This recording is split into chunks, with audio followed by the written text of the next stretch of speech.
Hi everyone, Howard Gearhauser here with my dad, Dr. G. In today's video, we wanted to talk about a study that came out of BYU. That's about the step counters like Fitbits, Apple Watch, etc. There's a lot of brands that will track how many steps you take. And the study was really interesting because it found that students who were taking more steps didn't lose any weight compared to the students who were hardly moving, which is pretty surprising, but also kind of follows what my dad and I talk about a lot in terms of exercise in general and how that relates to weight loss. So, Dad, can you tell us a little bit more about this study and what else they found? Yeah, so this study was done at BYU and or is done on BYU students. I'm not sure where the study was published because I just glanced at it. But what the surprising finding is that they're counting steps and they measured the students like at the beginning of the semester and measured their weight at the end of the semester. And then they had them assign them to different groups to walk certain amount of steps, and like 10,000 or 15,000 steps a day. And what they found is in the different groups of low steps, medium steps, and high steps, during the semester, all the students gained weight, okay? And the number of steps did not correlate to any reduction in that weight gain. So in other words, doing the steps, don't do what we're kind of, our mind control games is, get a monitor, take a bunch of steps, that's going to help you lose weight. Well, in the real world, at least at this university, at that particular time, it didn't work. So surprising to the researchers in that they thought, well, taking the steps is going to have benefit. They also did body composition, measuring how much body fat.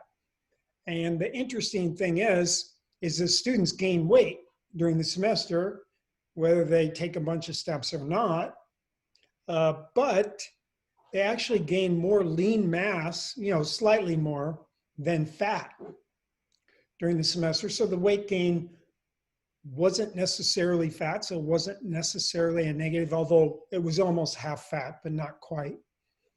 And then we think of a semester in college as being stressful. And so we know that stress can cause a weight gain. There's been many studies that show that. So it's just kind of more data showing that doing a bunch of exercise isn't necessarily getting to the root issue. And I think what happens mentally when somebody does a bunch of exercise, they kind of are keeping a ledger inside their head of, oh, wow, I just burned 300 calories. That means an extra slice of cheesecake at the dining comms, that mentality of calories in, calories out, because it's not really about calories in, calories out necessarily, because we all digest differently. We all have different flora in our guts, and we have different metabolisms that can metabolize fats different than proteins, different than carbs. And then, how much of it is actually metabolized. So there's a lot of factors going in. It's not like calories in, calories out. Humans aren't that efficient, to say, oh, wow, if you eat, 300 grams of corn, you're going to get exactly this many calories because it's this many calories per gram. It's going to vary in a bell curve distribution if you could measure those things accurately, which we can't. So we do the research, but the research is very crude. And so calories in, calories out is conventional wisdom that I believe is way off the mark. So using that ledger mentality in your brain, oh, I exercise, and the monitors tell you how many calories you burn. There's been studies show that they definitely overestimate those calories typically, because the studies are done on 22-year-old male athletes burn a certain number of calories. And those studies are inaccurate in and of themselves. And then, the tiny girl on the treadmill who doesn't have the muscle mass of an athlete gets the same time and age, will get the same calorie burn on their little watch, but it's 3 times more than they actually burn because they're more efficient or less efficient or whatever. So I don't believe relying on these things that are so inaccurate to begin with to then kind of set in our mind, oh, I know I burned 300 calories because I ran 10 minutes up a hill on the treadmill. No. Then these trackers also give out an electromagnetic field, even though it's small and even though it's weak. Our body communicates, cells communicate with each other with electromagnetic fields. The sun communicates with our body with electromagnetic fields.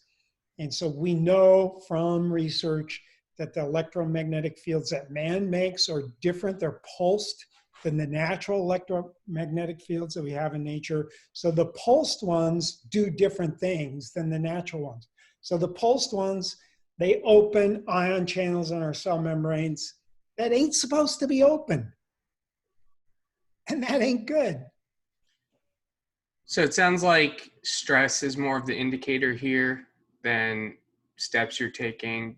Diet, obviously, if you're eating junk food, for most people, that's going to put more stress on the body than if you're eating organic, non-GMO, non-processed food. So, we're not saying diet doesn't matter, but there's a lot of stressors environmentally and lifestyle-wise that you want to address. I highly recommend that you go check out our video. I believe it's called 10 Ways to Eliminate Stress. So that'll go through everything that you can do to get your stress levels down if you're trying to lose weight. Typically, that's the biggest culprit. Stress also can cause overeating or overindulgence in some of that junk food that we talked about.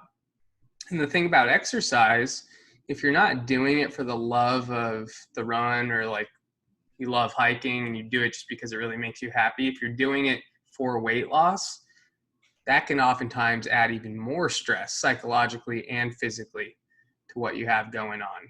So it can make the problem worse. It can create burnout, and it can cause accelerated aging on top of weight gain. Anything you want to add to that, Dad?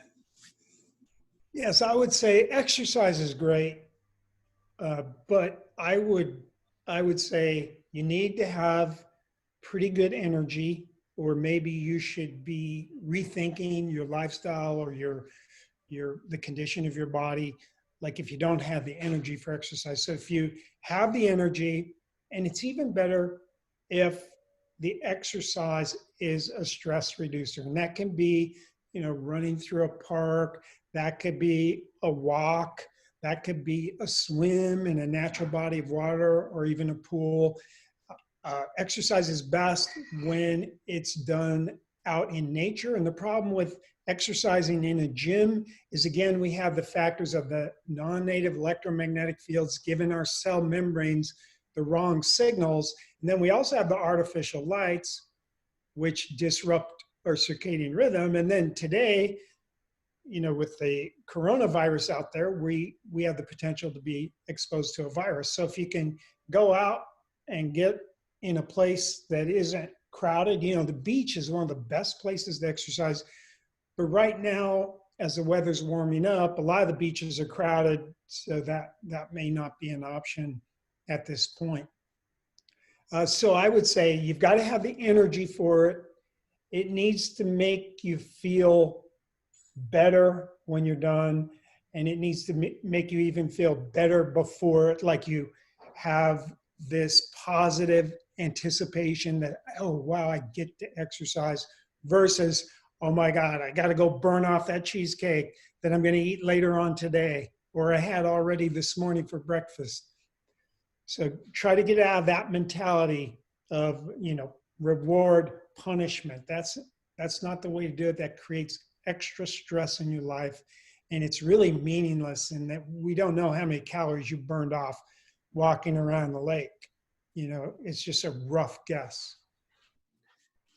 Yeah, and if you do these things in the manner that we talk going barefoot, getting your sun exposed to your skin and your eyes.